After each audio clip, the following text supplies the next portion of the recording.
Eu quero convidar os irmãos, por favor, para que abram as suas Bíblias num texto muito conhecido de João, Evangelho segundo escreveu João, no capítulo 2 e versículos 1 a 11.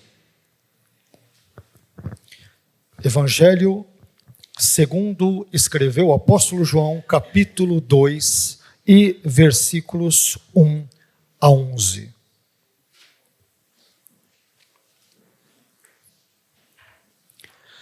Diz assim a palavra do nosso Deus: No terceiro dia houve um casamento em Caná da Galileia.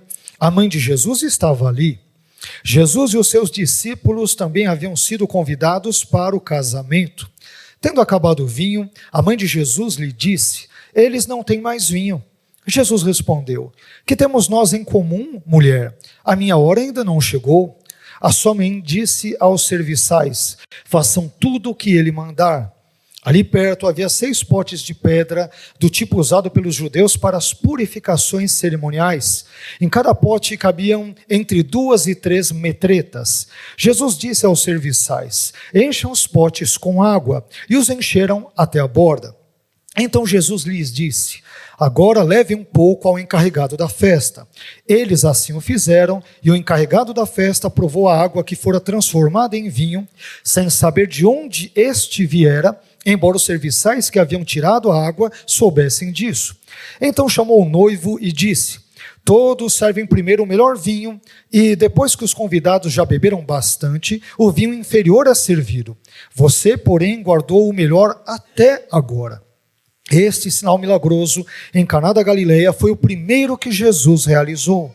Revelou assim a sua glória, e os seus discípulos creram nele. Amém? Somente até aqui. Vamos orar ao Senhor e vamos pedir-lhe que fale ao nosso coração, à nossa mente, em nome de Jesus.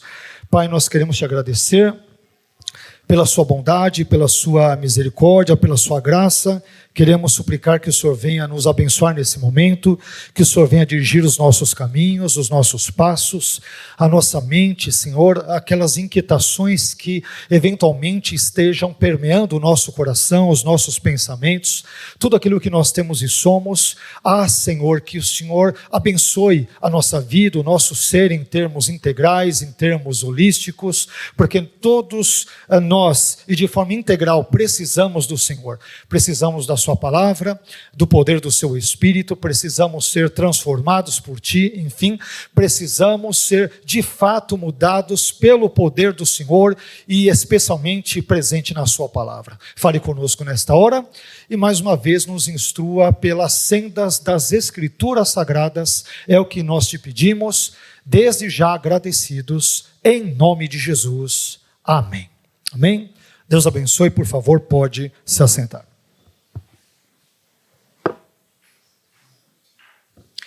Meus irmãos, nós queremos comentar na noite de hoje com vocês sobre o tema 7 atitudes que devemos tomar com relação a Jesus. 7 atitudes que devemos tomar com relação a Jesus. Antes disso, porém, como nós sempre fazemos, é importante trazermos aqui, compartilharmos com os irmãos algumas informações de cunho introdutório, a fim de que sejamos melhor informados, melhor esclarecidos acerca, por exemplo, do Evangelho de João e mais particularmente acerca do texto ora lido.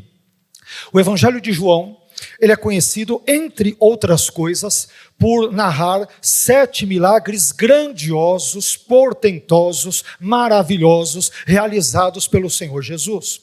O primeiro milagre foi a transformação da água em vinho, conforme acabamos de ler, presente aqui em João capítulo 2, versículos 1 a 11.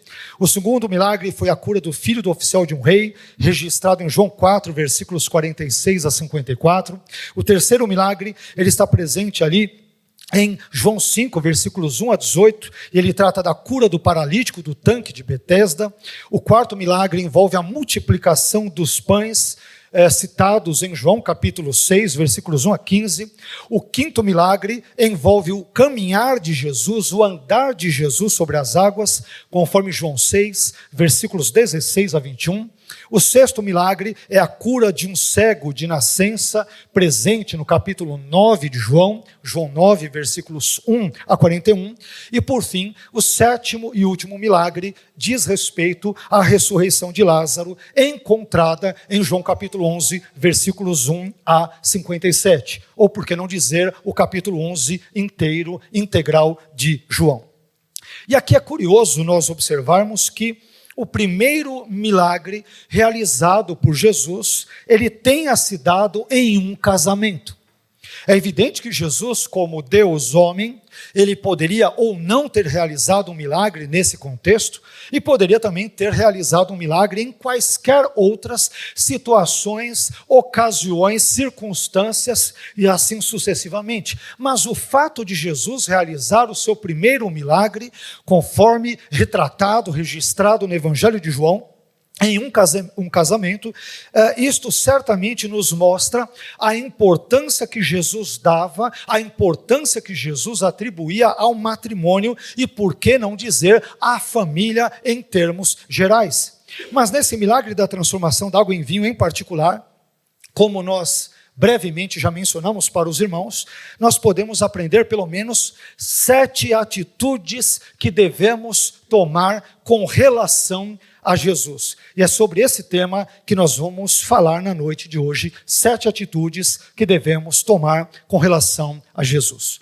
E indo diretamente à primeira dessas atitudes, nós aprendemos, em primeiro lugar, o seguinte: em primeiro lugar, nós devemos convidar Jesus para participar de todos os momentos da nossa vida. Em primeiro lugar, devemos convidar Jesus para participar de todos os momentos da nossa vida. Perceba que João no capítulo 2, e versículos 1 a 2, diz o seguinte: no terceiro dia houve um casamento em Caná da Galileia.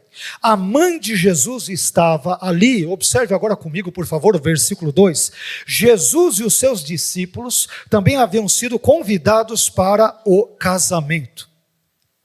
Às vezes, meus irmãos, nós nos lembramos de Jesus apenas no momento do culto, ou, por exemplo, quando nós oramos, ou, por exemplo, quando nós lemos a Bíblia, ou então quando nós estamos enfrentando, ou eu diria especialmente quando nós estamos enfrentando um determinado tipo de problema.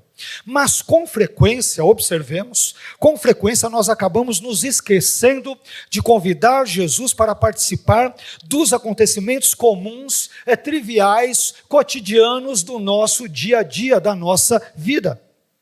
Eu não sei se vocês já perceberam, mas quando lemos os evangelhos, nós vemos Jesus sendo convidado algumas vezes por algumas pessoas para participar de alguns eventos, de alguns acontecimentos em particular. E igualmente nós também podemos perceber que sempre que Jesus é convidado para participar de um dado evento, quando ele recebe um certo convite, Jesus, via de regra, vai a esse evento, ele participa desse dado acontecimento, via de regra, que ocorre na casa de alguém. Vejamos apenas alguns exemplos, incluindo o texto de João aqui, que nós citamos. Jesus, por exemplo, ele foi convidado para participar de uma festa de casamento em Caná da Galileia, conforme acabamos de ler em João capítulo 2, versículos 1 a 11. Mas quando vamos para o Evangelho de Lucas, por exemplo, nós também vemos Jesus sendo convidado por Jairo, o chefe da sinagoga, para entrar na sua casa e ressuscitar a sua filha de 12 anos, e Jesus vai até ali e ressuscita a filha de Jairo. Isso está em Lucas 8, versículos 41 e 42, e também nos versículos 49 a 56. Por fim, Jesus também foi convidado por um fariseu para comer com ele em sua casa, e ele aceitou esse convite, o que está registrado em Lucas capítulo 7, versículos 36 a 50. Ora, meus irmãos, se nós convidarmos Jesus para participar do nosso casamento, da nossa família, do nosso trabalho, dos nossos estudos, dos nossos projetos, da nossa agenda, das nossas aspirações, enfim, de todas as demais áreas da nossa vida, Jesus certamente irá participar, mas Ele deseja que eu e você, com o auxílio da graça de Deus, é evidente, é óbvio, Ele deseja que nós o convidemos para tal. Ele exige que nós o convidemos para que de fato ele possa participar da nossa vida e de todas as áreas que correspondem a ela. Às vezes, eu tenho para mim ou por mim que Jesus está distante de nós, não porque Ele queira, o desejo dEle é se aproximar de nós, é manter comunhão conosco, é nos abençoar, é nos transformar, é realizar uma obra poderosa em nós e através de nós, mas muitas vezes talvez Ele não o faça, porque simplesmente nós não o convidamos para isso, quando na verdade deveríamos fazê-lo. Jesus deveria ser convidado, ou deve ser convidado, melhor dizendo, para participar de cada momento, de cada circunstância, de cada tarefa, de cada sonho, de cada atividade, de cada projeto, de cada plano, de cada planejamento que tivermos. Às vezes nós incluímos muitas pessoas em projetos para os quais talvez não deveríamos chamar ou convidar, mas o principal convidado, Jesus, nós acabamos deixando de fora na nossa vida, no casamento, na família e nos demais itens presentes na nossa vida. Enfim, eu aprendo nesse texto, em primeiro lugar, que devemos convidar Jesus para participar de todos os momentos da nossa vida. Não apenas os bons, mas os momentos que talvez julguemos mais ou menos. Talvez os momentos ruins, enfim, independentemente da natureza desses momentos, dessas tarefas, desses ambientes, dessas circunstâncias, devemos convidar Jesus para estar sempre presente em cada momento e circunstância da nossa vida. Jesus não merece ficar relegado apenas ao porão da nossa vida, apenas às coisas, muitas vezes, digamos que banais. Não, Ele deve ser Senhor, e Senhor presente em cada esfera da nossa vida humana, em nome de Jesus. Amém? Mas em segundo lugar, ao ler esse texto, eu também descubro que, em segundo lugar, nós devemos estar conscientes de que a presença de Jesus, esse ponto é muito importante, devemos estar conscientes de que a presença de Jesus não é uma apólice de seguro contra os problemas desse mundo. Devemos estar conscientes, em segundo lugar, de que a presença de Jesus não é uma apólice de seguro ou de seguros contra os problemas desse mundo.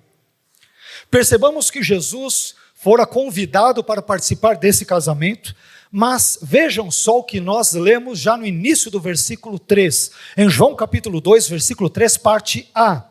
João diz: tendo acabado o vinho. Tendo acabado o vinho. E talvez alguém poderia se perguntar: como assim? Jesus está presente na festa, ele foi convidado, um convidado ilustre, juntamente com a sua mãe, juntamente com seus discípulos, certamente com outros amigos. Nós poderíamos pensar, talvez humanamente falando, e de uma forma equivocada: ora, onde Jesus está, não existe falta de nada, nada acaba, nada termina, nada finda, tudo é completo, tudo é pleno, tudo é bonito, tudo é as mil maravilhas. Mas onde Jesus foi convidado para ali participar, o que acontece já no momento da festa? Lemos, João escreve que o vinho simplesmente acabou. Meu irmão, perceba que o simples fato de Jesus estar presente nessa festa de casamento, em Caná da Galileia, não impediu que o vinho viesse a acabar, viesse a faltar. E da mesma forma, a presença de Jesus na nossa vida diária não significa que não adoeceremos. Não significa que nós não ficaremos desempregados. Não ficaremos, que nós jamais ficaremos tristes, desanimados, decepcionados ou frustrados. Não significa que nós jamais passaremos por dificuldades na nossa vida. Não, Jesus está presente. Então, tudo de bom e do melhor está garantido, de modo que nós não enfrentaremos nenhum tipo de mal na nossa vida. Em outras palavras, a presença de Jesus, como eu disse, não é uma apólice de seguro contra os problemas desse mundo. Como dizem alguns, ou como pensam inadequadamente, de forma inapropriada alguns, dizendo: venha para Jesus e os seus problemas acabarão. Talvez eu diria: venha para Jesus e os seus problemas começarão. Ou ainda, venha para Jesus e você será bem-sucedido em todas as áreas da sua vida. Venha para Jesus e você vai ter casa, comida, roupa lavada, um salário poupudo, isenção, imunidade total contra problemas, acidentes, enfermidades, dores, frustrações, decepções e N outros problemas da vida. Mas esse não é o discurso de Jesus, esse não é o ensino do Evangelho, a não ser que seja outro Evangelho, parafraseando Paulo, qual na verdade não é Evangelho de jeito nenhum. Percebam comigo, meus irmãos, que a presença de Jesus na vida de Paulo não impediu Paulo de sofrer perseguições. Da mesma forma, a presença de Jesus na vida de Estevão não impediu Estevão de ser apedrejado e de morrer. De igual modo, a presença de Jesus na vida de Judas não impediu que Judas fosse se suicidar. E por fim, a presença de Jesus na vida dos seus discípulos não impediu que muitos deles, grande parte deles, sofresse um martírio por causa da sua fé. Sendo um crucificado de cabeça para baixo, outro alvo de flechas até morrer, outro enforcado, outro colocado num caldeirão de azeite fervente, como diz a tradição da igreja, não a Bíblia, mas a tradição cristã, parte da qual informa isso. Observemos que todas essas pessoas tinham algo em comum. Todas elas de alguma forma desfrutavam da presença de Jesus, todas elas contavam com a presença de Jesus, todas elas de algum modo percebiam ali, captavam, tinham essa proximidade com a presença de Jesus, mas todas elas experimentaram males, adversidades, angústias, problemas, infortúnios, tempestades dos mais variados e assim sucessivamente. E da mesma forma, meus irmãos, não é porque Jesus está presente que os nossos boletos magicamente irão desaparecer. Boleto, você está repreendido porque Jesus está presente. Não tem nada disso. Não é porque Jesus está presente que nós jamais ficaremos doentes, que as nossas frustrações sumirão, desaparecerão num passe de mágica, e que os nossos problemas nesse mundo simplesmente deixarão de existir. Desse modo, meus irmãos, eu diria que um dos grandes e talvez um dos maiores desafios da nossa vida nesse mundo é permanecermos fiéis a Jesus, apesar dos diversos problemas enfrentados ao longo da nossa jornada, da nossa caminhada nesse mundo. Porque convenhamos, vamos ser sinceros, servir a Jesus quando tudo vai bem, quando os boletos estão em dia, quando o nosso casamento está indo de bom a melhor, a nossa família está muito bem, o nosso salário sempre pinga ali na conta, o Pix é contínuo na nossa vida, não temos enfermidade, os familiares estão com saúde, pai e mãe estão bem, os filhos estão bem, não tem nenhum problema com o patrão, com colegas de trabalho, na faculdade, com o professor, no dia a dia, está tudo às mil maravilhas, meu irmão, isso aqui é o céu, não é aqui a terra. Isso não existe nesse mundo.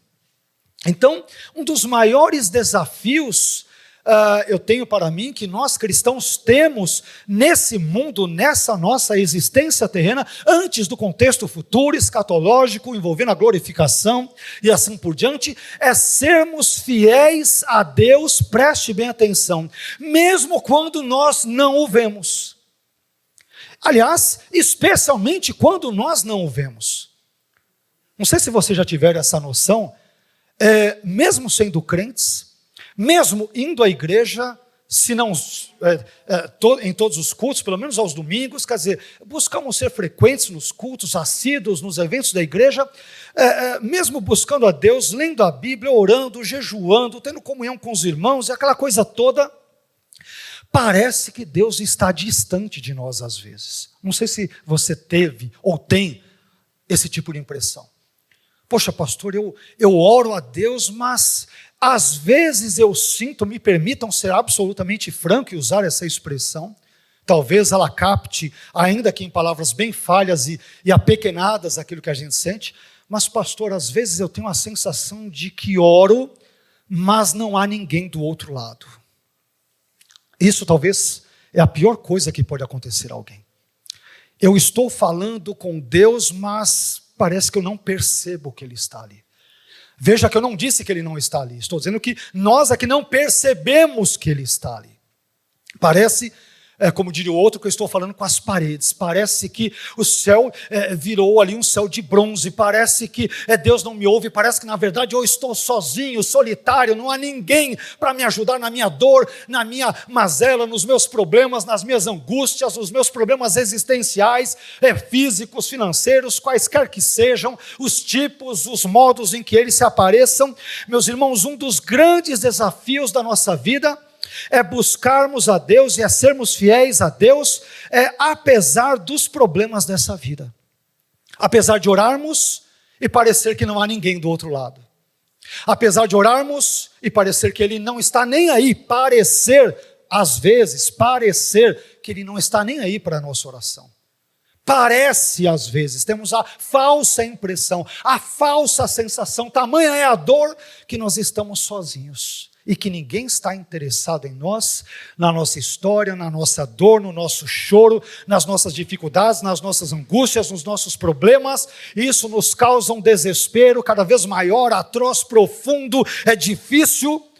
Mas, meus irmãos, nós aprendemos nesse texto que devemos estar conscientes, portanto, diante disso, de que a presença de Jesus não é uma apólice de seguro contra os problemas desse mundo. Nós teremos os problemas deste mundo, é evidente, mas Jesus está conosco. Ele disse que no mundo nós teríamos aflições. É interessante, Jesus em nenhum momento ele vai dizer, no mundo tereis bonanças, no mundo tereis felicidade, No mundo você vai abrir a Coca-Cola, como diria aquela antiga propaganda, e abrirá a felicidade. Você vai no McDonald's e vai comer um McLanche feliz, já vai vir um sorriso no rosto. Isso aí é mero marketing, é mera propaganda. Jesus nunca ensinou isso. Ele disse, no mundo vocês terão aflições, mas Ele não disse que estaríamos sozinhos durante elas, mas Ele estaria conosco todos os dias até a consumação dos séculos. Então cuidado, meu irmão, para não crer num evangelho que é um evangelho muito distinto e distante do evangelho pregado, ensinado e até mesmo vivido pelo Senhor Jesus. Que é um evangelho onde nós temos problemas, temos angústias, temos desafios, temos situações muito complicadas, mas não nos esqueçamos de que a presença de Jesus não é uma apólice de seguro contra esses muitos e diversos e variados e profundos problemas que enfrentamos ou enfrentaremos ainda nessa vida. Os problemas fazem parte, fizeram parte e sempre farão parte da vida cristã. Sempre, sempre, sempre. Mas a boa notícia aqui é apenas nesse mundo. No mundo vindouro, os problemas ficarão do lado de fora. Amém? É por enquanto. Então, se pudermos curtir os nossos problemas, se é que eu posso usar esse tipo de linguagem, parece meio masoquista, mas se pudermos fazê-lo, é apenas nesse mundo, porque no outro mundo, para onde nós iremos? Não haverá mais pranto, nem choro, nem clamor, nem dor, porque diz João em Apocalipse 21:4, todas essas coisas são passadas, passadas, passadas. Amém? São coisas dessa vida, meu irmão. São coisas para essa vida, não são para a vida vindoura. Confie nisso. Essa palavra não é minha, é de Jesus. É a palavra do Evangelho, é a palavra de Paulo, de Pedro, de João, dos demais apóstolos, dos servos e servas de Deus ao longo da história. Isso irá nos levar a uma terceira atitude que nós também temos que tomar a partir desse texto. Em terceiro lugar, e esse terceiro ponto parece contradizer o segundo, perceba que eu disse que apenas parece contradizer. Ele não contradiz, ele parece contradizer. Em terceiro lugar, devemos confidenciar os nossos problemas à pessoa certa, Jesus. Em terceiro lugar, devemos confidenciar os nossos problemas, aquilo que nos causa, enfim, mal-estar, desânimo, desconforto, à pessoa certa, isto é, Jesus. João capítulo 2, versículo 3, parte B, diz o seguinte, que a mãe de Jesus, isto é, Maria, lhe disse, eles não têm mais vinho. Os noivos ali, enfim, o vinho no meio da festa acabou. E quando nós estudamos a história do contexto judaico, do período do Novo Testamento, eu diria que isso talvez, o sentido seria o mesmo para quaisquer outras festas.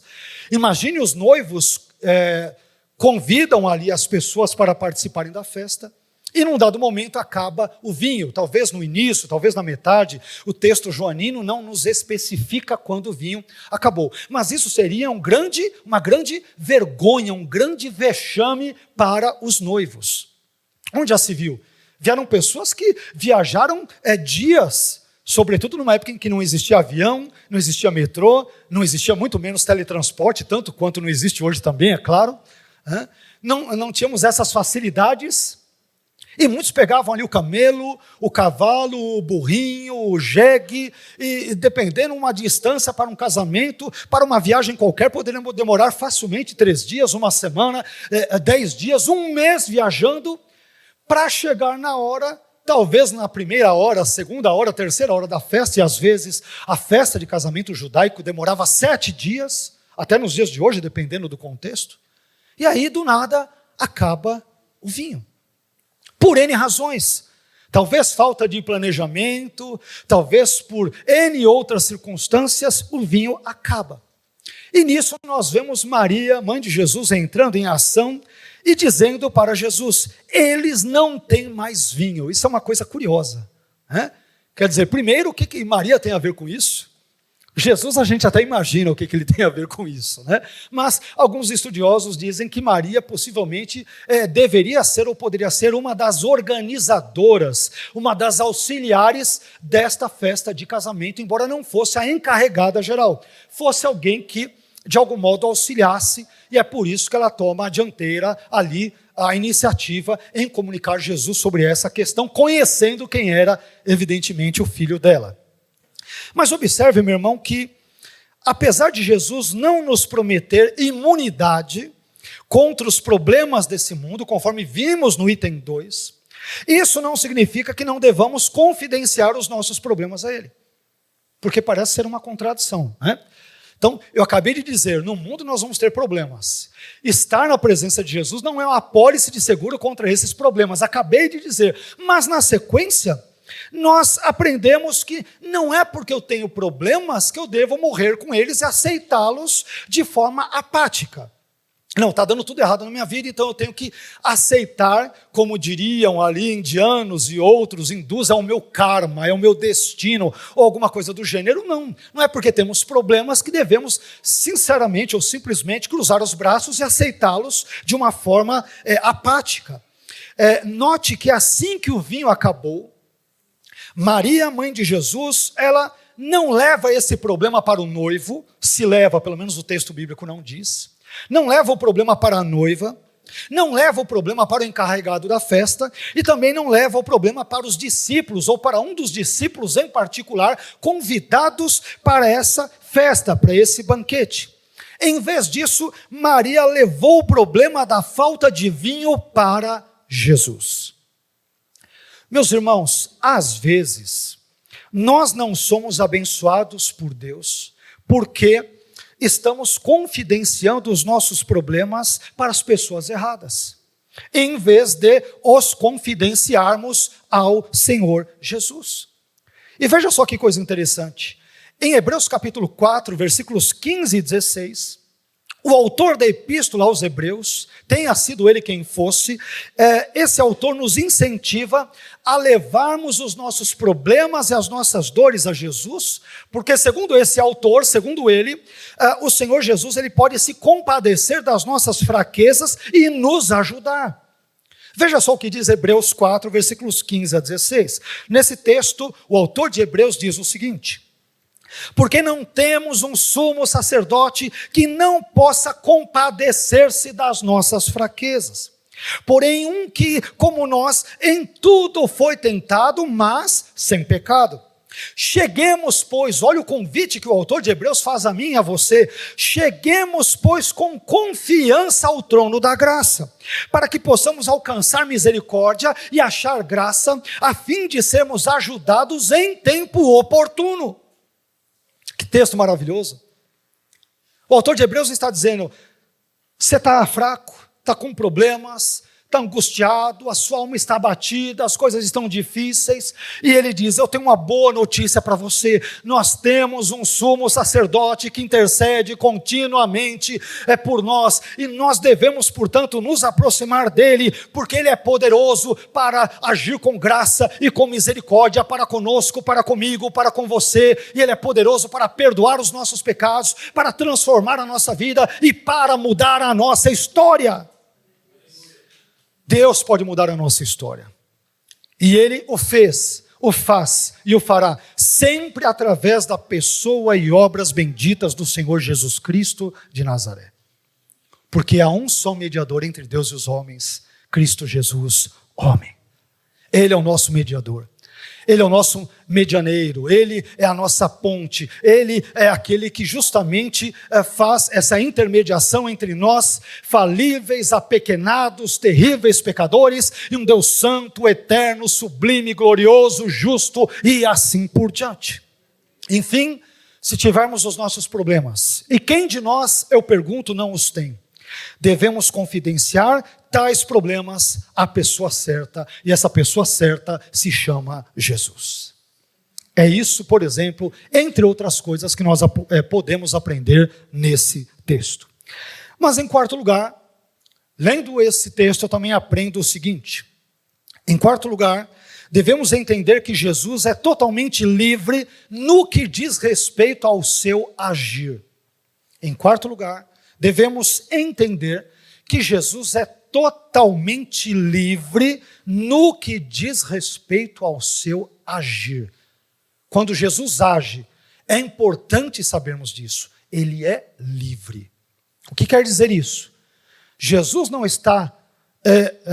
é obrigado, não tem a necessidade de responder nossas orações, de nos curar, de nos abençoar, de fazer o que quer que seja. Quando ele o faz porque é bondoso, porque é caridoso, porque é misericordioso, porque é generoso, porque é gracioso, porque é benévolo, porque é bom. É por isso que ele faz, mas ele não está sob obrigação alguma de fazê-lo.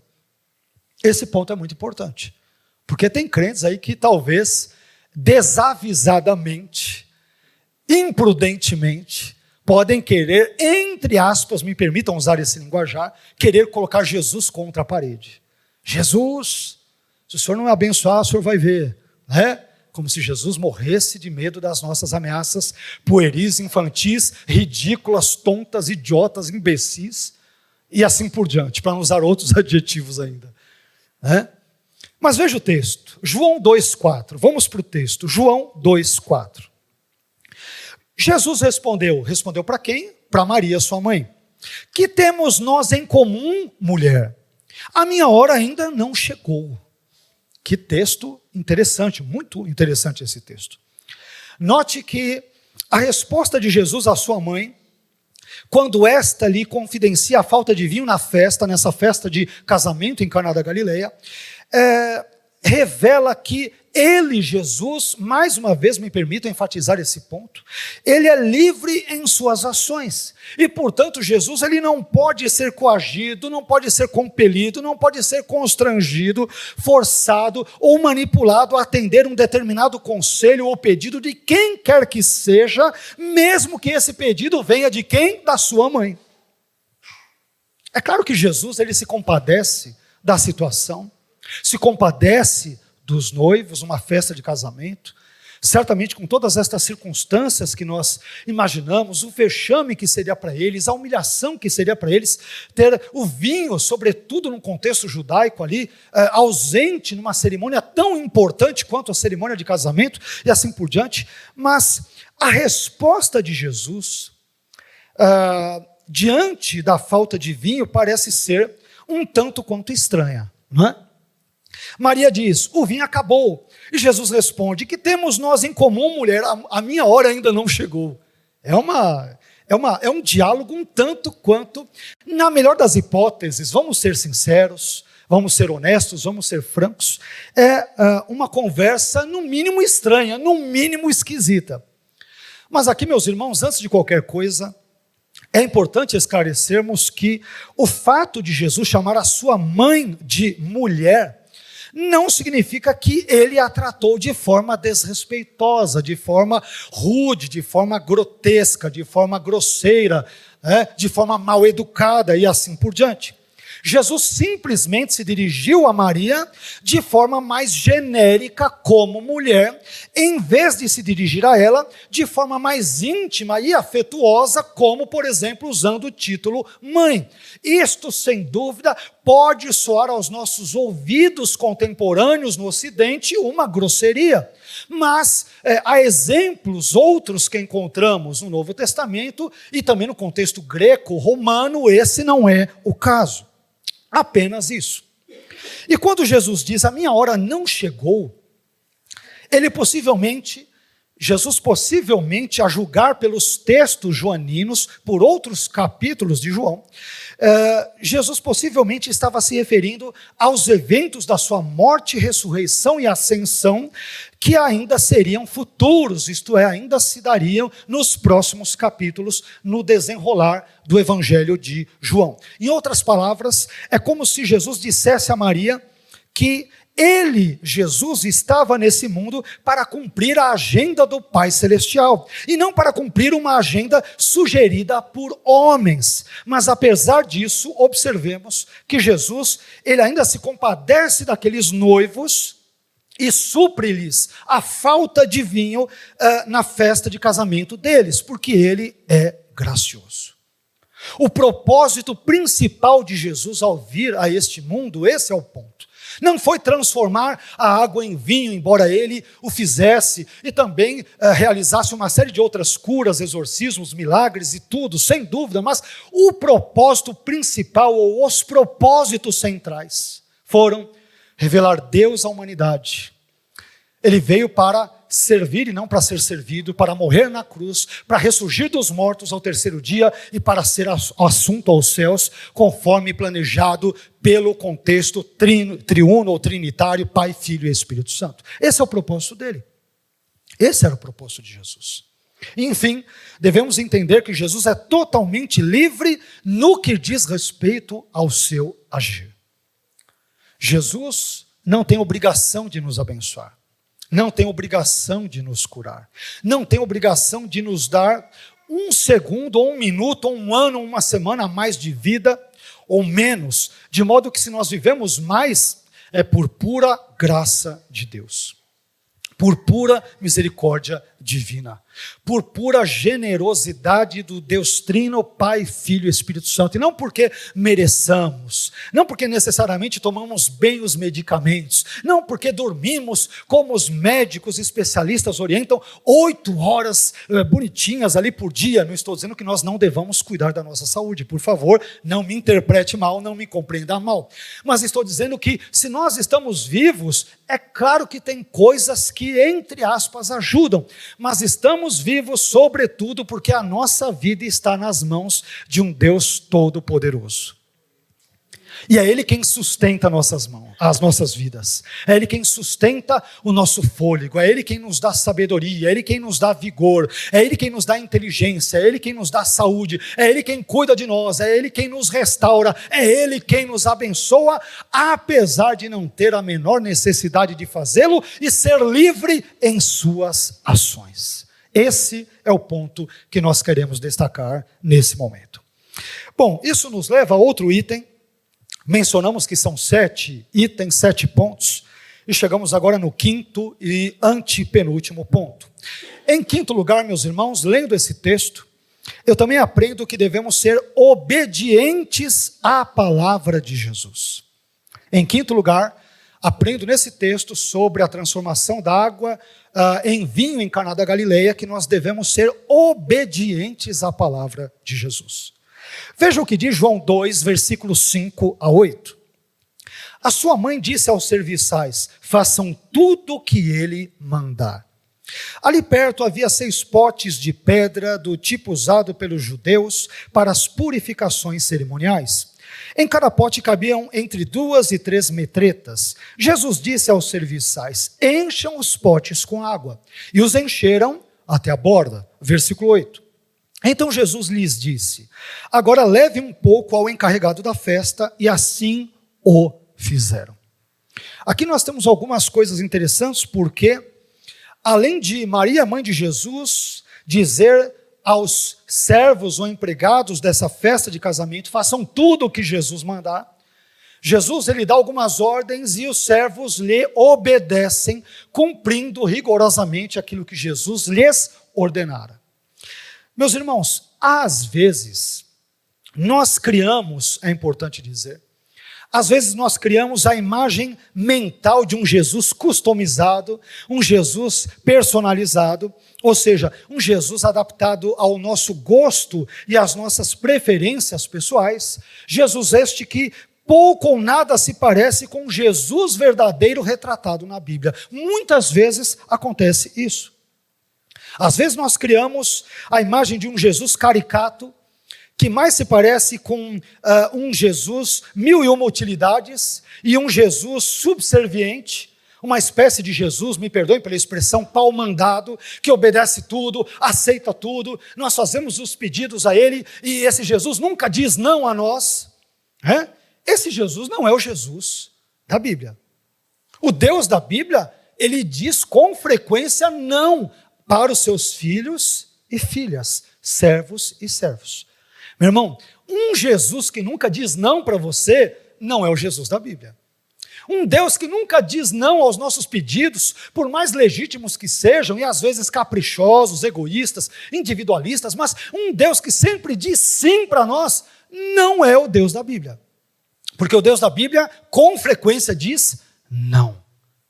Lembram-se de Paulo, citado por nós, inclusive em outros cultos, um texto muito famoso.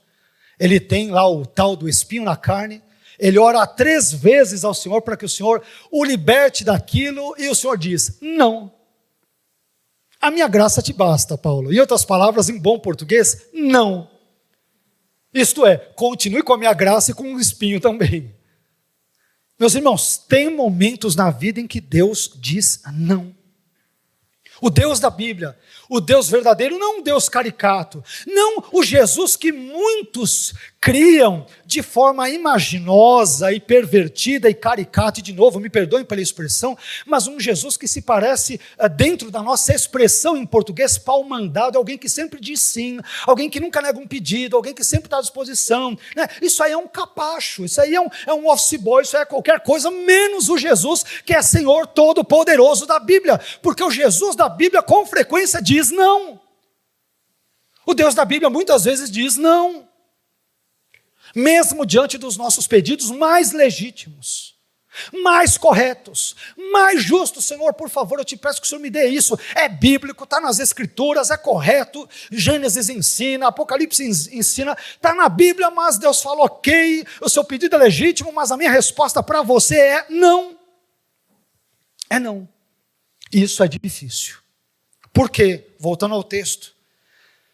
É por isso que Maria diz, façam tudo o que ele, Jesus, mandar. O Jesus de João 2, versículos 1 a 11, não é um Jesus subserviente. Não é um Jesus, me perdoem a expressão, fracote. Não é um Jesus que é um coitadinho. É um Jesus que é Senhor. E é Ele quem manda. E Maria diz, o que Ele mandar, obedeçam. O que Ele ordenar, façam. É um Jesus que manda, é um Jesus que tem voz ativa, é um Jesus que fala, e é um Jesus que as pessoas que têm juízo buscarão obedecê-lo. Meus irmãos, existem muitas pessoas que gostam de Jesus como abençoador, como perdoador, como salvador e como servo, mas que ainda não aprenderam a se relacionar com Jesus como Senhor. São pessoas que gostam das bênçãos de Jesus, da cura de Jesus, das vitórias proporcionadas por Jesus, mas que não gostam de obedecer às ordens de Jesus. Gostam de um Jesus que dá, mas não gostam de um Jesus que exige. Meu irmão, o Jesus da Bíblia é Senhor. E se nós somos seus servos, nós devemos obedecê-lo e devemos querer obedecê-lo. Amém? E isto significa que se Ele é Senhor, muitas vezes Ele poderá nos dizer não. Muitas vezes. Não apenas poderá dizer, Jesus com frequência diz não. O Espírito Santo com frequência diz não. Deus Pai com frequência diz não. Não. Senhor, mas é só mais um pouquinho, ok, mas não. Não. Senhor, mas o espinho está doendo, eu estou orando 3 vezes ao Senhor por dia porque está dolorido. Ok, Paulo, fique com o espinho, mas com a minha graça que vai te ajudar a lidar com o espinho. Deus não deixa a gente só com o espinho, Ele dá graça para suportar o espinho. Ele dá condições de lidar com o espinho. Ele dá sabedoria para tratar com o espinho. Ele dá prudência, Ele dá sabedoria que vem do alto, mas muitas vezes Deus não remove o espinho. Sabe por quê? Porque Ele não é um pau mandado, Ele é Senhor, quem manda é Ele. Ah, mas Deus, eu determino. Determina coisa nenhuma. Isso é papo furado, isso é bobagem. Eu exijo, que exige o quê? O que uma criatura exige ao Criador? O que um crente em sã consciência e que tenha uma consciência crítica mínima de si mesmo vai ter a cara de pau de exigir ou determinar que Deus faça algo? Nós não exigimos nada, nós apenas dizemos: Senhor, eu estou te pedindo, se o Senhor fizer ok, se o Senhor não fizer amém, como às vezes cantamos, o Senhor continua sendo Deus e eu continuo sendo um servo inútil. Amém, meus irmãos? Enfim, sejamos obedientes à palavra de Jesus. Tudo o que Ele vos ordenar, façam. Façam. Às vezes a gente só quer atender aquilo que nos convém. Mas Maria coloca a nossa situação diante de Jesus em perspectiva correta. Ele é Senhor, o que Ele mandar vocês fazerem, façam. Façam. Façam. Isso nos leva ao penúltimo ponto. Em sexto e penúltimo lugar, melhor dizendo, devemos confiar no poder transformador de Jesus. Em sexto e penúltimo lugar, devemos confiar no poder transformador de Jesus. Veja o que diz João, capítulo 2, versículo 9, parte A. E o encarregado da festa provou a água que fora transformada em vinho, sem saber de onde este viera, de onde esse vinho veio. Embora os serviçais que haviam tirado a água soubessem disso. Meu irmão, se existe uma coisa que Jesus faz como ninguém, e cá entre nós, tudo que Jesus faz, Ele faz como ninguém, esse algo é transformar. Jesus é perito em transformar pessoas, situações, circunstâncias, objetos e assim por diante. Se há algo em que Jesus é perito, e repito, Jesus é perito em tudo, Ele é Senhor e Criador de todas as coisas, Jesus é perito em transformar. Observe que o mesmo Jesus que transformou a água em vinho, também transforma ímpios em piedosos, incrédulos em crentes, injustos em justos, mundanos em espirituais, pecadores em santos e perdidos em salvos. Ele transforma. Não existe, portanto, pecador, casamento, família e situação, por piores que sejam, que não possam ser transformados, que não possam ser impactados e que não possam ser mudados pelo poder transformador, único, singular e exclusivo do Senhor Jesus Cristo de Nazaré. Independentemente da nossa história e de como tenha sido a nossa vida, não se esqueça, meu irmão, minha irmã, que Jesus é poderoso para nos transformar e para nos transformar de uma forma tal que nós mesmos não nos reconheçamos durante esse processo gloriosamente transformador. Jesus pode nos transformar. Amém? Para aquele que transformou algo em vinho, você acha que Ele não pode transformar o seu casamento? Não pode transformar a sua família? Não pode transformar a sua alma? Não pode transformar os seus pensamentos? Você acha mesmo que Ele não pode transformar os seus valores, as suas inclinações, as inclinações do seu coração, as suas e minhas aspirações? Ele pode transformar. Enfim, devemos confiar no poder transformador de Jesus. E isso nos leva, finalmente, para um sétimo e último ponto, que tem tudo a ver com o sexto, e é parecido, inclusive, com o sexto, que é o seguinte: em sétimo e último lugar, devemos crer em Jesus. Devemos crer em Jesus. Tão simples quanto isso. Veja o que diz João capítulo 2, versículo 11. Este sinal milagroso em Caná da Galileia foi o primeiro que Jesus realizou. E João conclui dizendo: revelou assim a sua glória e os seus discípulos creram nele. Os seus discípulos creram nele. Meu irmão, o que significa crer em Jesus?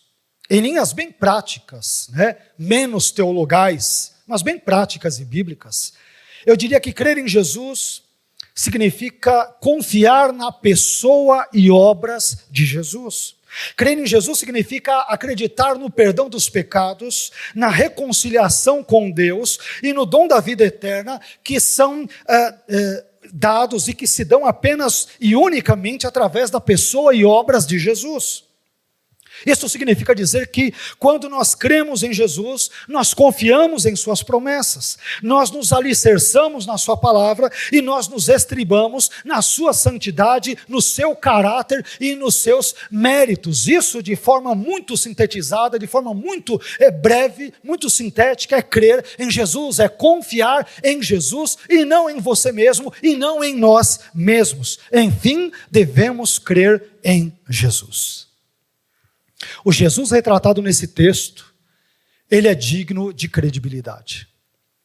Ele é digno de confiança.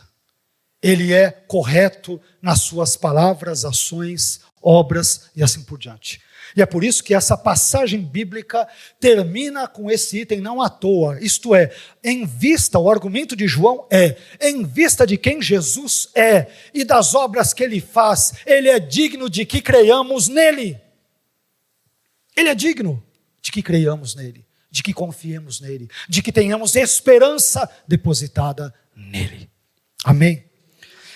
Eu gostaria de concluir essa mensagem recapitulando brevemente as 7 atitudes que devemos tomar com relação a Jesus, com base em João capítulo 2, versículos 1 a 11. Em primeiro lugar, vimos que nós devemos convidar Jesus para participar de todos os momentos da nossa vida, todos. Meu irmão, não exclua Jesus de nenhuma área, tarefa ou circunstância da sua vida. Nada. Inclua Jesus no seu trabalho, no seu casamento, na sua família, nas suas aspirações, viagens, sonhos. Enfim, não deixe Jesus de fora de nenhuma parte, de nenhum aspecto, de nenhuma área da sua vida. Segundo, devemos estar conscientes de que a presença de Jesus não é uma apólice de seguro contra os problemas desse mundo. Não é porque você vai à igreja, porque lê a Bíblia, porque ora, porque jejua, porque dá dízimo, porque dá oferta, porque é membro de uma igreja, porque é crente há 50 anos, que os problemas irão fugir de você. Mesmo sendo crentes, mais cedo ou mais tarde, teremos que nos deparar com problemas e adversidades na nossa vida. Em terceiro lugar, devemos confidenciar os nossos problemas à pessoa certa, Jesus. Ore a Jesus. Confesse os seus pecados a Ele. Peça perdão a Ele. Peça para que Ele abençoe a sua vida, transforme a sua vida, modifique a sua vida. Ele tem poder para fazer. Em quarto lugar, devemos entender que Jesus é totalmente livre no que diz respeito ao seu agir. Ele não está sob a obrigação de nos salvar, de nos abençoar, de nos curar, mas Ele é poderoso para fazê-lo. Ele é grandioso para fazê-lo. Ele pode fazer se assim Ele quiser. Em quinto lugar, devemos ser obedientes à palavra de Jesus. Não adianta queremos apenas o Jesus Salvador e colocarmos de escanteio o Jesus que é Senhor. É necessário que vejamos a Jesus como Senhor e que, portanto, queiramos ser obedientes à palavra dEle e à pessoa dEle. Em sexto lugar, devemos confiar no poder transformador de Jesus. Meu irmão, se Jesus transformou água em vinho em um casamento, não há problema que seja páreo para Ele. As suas dificuldades, os seus problemas, os seus temores, as suas angústias não são párias para esse Jesus que é poderoso para transformar totalmente a minha vida e a sua vida. E por fim, em sétimo e último lugar, devemos crer em Jesus. Confiemos nele. Amém?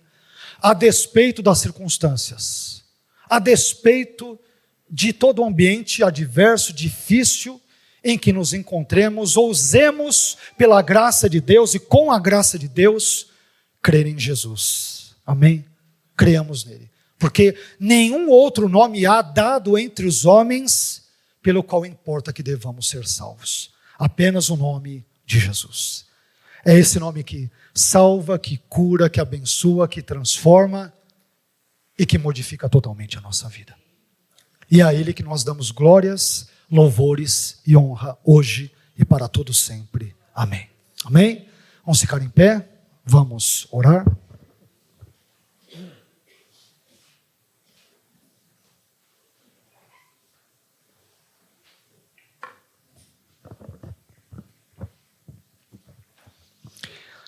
Esse milagre de João, relatado no Evangelho de João, ele é muito importante porque nos mostra Jesus participando de situações simples do cotidiano de um casal de noivos de Caná da Galileia do primeiro século. E o texto é tão simples que ele talvez pode até nos assustar diante da grandeza da sua simplicidade. Jesus é convidado para ir a um casamento e ele simplesmente diz, eu vou, e vai. Amém?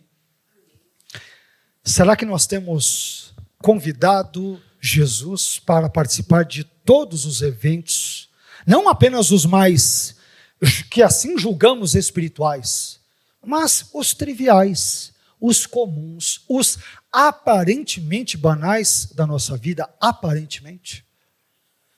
Eu sei que num culto como esse é normal convidarmos Jesus. Nós vamos orar a Ele daqui a pouco. Estamos falando sobre Ele, estamos aprendendo sobre Ele, estamos tendo comunhão com Ele. Mas a minha questão não é essa, a questão é, será que esse Jesus com quem nós nos relacionamos, nós só o convidamos para estar conosco no ambiente de culto, de liturgia? Ou é um Jesus que nós convidamos para estar conosco nos nossos afazeres diários? Jesus, eu vou ter que ir ali no hospital, esteja comigo. Jesus, eu vou conversar agora com um jovem na rua, é um jovem problemático, me dê sabedoria para falar com ele, para falar do seu amor. Jesus, eu vou ter que falar com aquele meu tio, com aquela minha avó, eles são talvez um tanto quanto complicados, são duros quando o assunto é o seu evangelho, fica comigo aqui, entra comigo, né? Torna o coração deles maleável à sua palavra. Senhor, eu vou fazer uma entrevista de emprego, esteja comigo aqui nessa situação, esteja comigo nesse ônibus, esteja comigo durante esse momento em que eu vejo as redes sociais. Me ajuda, Jesus, a não ficar olhando coisas ou ouvindo coisas que não me são convenientes. Será que nós convidamos Jesus para estar conosco em cada momento de nossas vidas? Ou apenas naqueles momentos e situações que nos são bem convenientes? É conveniente buscar a Jesus num culto dirigido a Jesus. Aliás, devemos fazer isso. Mas é correto também chamar Jesus para Ele estar presente no seu casamento, na sua família, nos seus sonhos, nos seus estudos. Às vezes nós colocamos Jesus de escanteio em várias áreas da nossa vida. Não, Jesus, aqui, essa área da minha vida, Jesus, tem um porão com tanta sujeira, tanta traça, tanta barata, tanta podridão aqui tem tanto lixo. Mas Jesus quer justamente fazer parte desta e de outras áreas da nossa vida. Ele quer limpar a sujeira. Ele quer nos santificar. Ele quer que sejamos discípulos abençoados dele. Amém? Meus irmãos, tomemos cuidado para não excluir a Jesus de certas áreas da nossa vida aqui, por conveniência. Tomemos muito cuidado com isso. Amém? Que Ele participe do nosso casamento, da nossa família, dos nossos projetos de vida. Afinal de contas, projetos de vida onde Jesus não faz parte, eu imagino que seja uma desgraça de um projeto, na melhor das hipóteses. O meu projeto é muito legal, tem isso, aquilo, tem algo de ouro, tem isso aqui, eu vislumbro milhões e não sei o que e tanto, mas e Jesus? Não, Jesus está de fora disso. Então, meu irmão, não é um bom projeto. Não, mas eu estou com uns planos bem legais aqui, que vai acontecer isso, aquilo, mas e Deus? Não, esse assunto eu não entrei com ele não, eu não quero que ele faça parte disso na minha vida, meu irmão. Está fadado ao fracasso. Por mais que você ache que terá sucesso diante dos homens, diante de homens você pode ter, já que o mundo jaz no maligno, é normal. Você está falando a mesma linguagem do mundo, é normal. Mas você estará totalmente fracassado aos olhos de Deus. Tomemos cuidado com isso, amém? Vamos orar? Senhor, eu quero te agradecer por tudo aquilo que o Senhor falou ao nosso coração, ao nosso intelecto na noite de hoje, a partir desse texto tão simples, mas ao mesmo tempo tão profundo de João capítulo 2, versículos 1 a 11, que nos convida a tomarmos uma série de atitudes com relação ao seu Filho Jesus. Aprendemos 7 dessas atitudes. Mas eu te peço, ó Deus, perdoe-nos por não tomarmos muitas vezes as atitudes corretas. Perdoe-nos por muitas vezes convidarmos a Jesus para participar de nossas vidas apenas em algumas áreas que julgamos convenientes. Quando muitas vezes, da mesma forma, nós excluímos o teu Filho Jesus de tantas outras áreas importantes da nossa vida. Queremos que Jesus nos abençoe nas finanças. Queremos ficar mais prósperos. Queremos ter mais dinheiro para talvez fazermos mais viagens e coisas do gênero, adquirirmos mais produtos. Mas às vezes não queremos Jesus como aquele que nos santifica, como aquele que nos dá ordens, como aquele que nos corrige, como aquele que nos dá um puxão de orelha aqui e acolá. Às vezes, nos perdoe, Senhor, porque nós criamos uma imagem de um Jesus customizado, um Jesus personalizado, que se encaixe na nossa maneira mundana de vivermos, na nossa maneira pecaminosa de vivermos.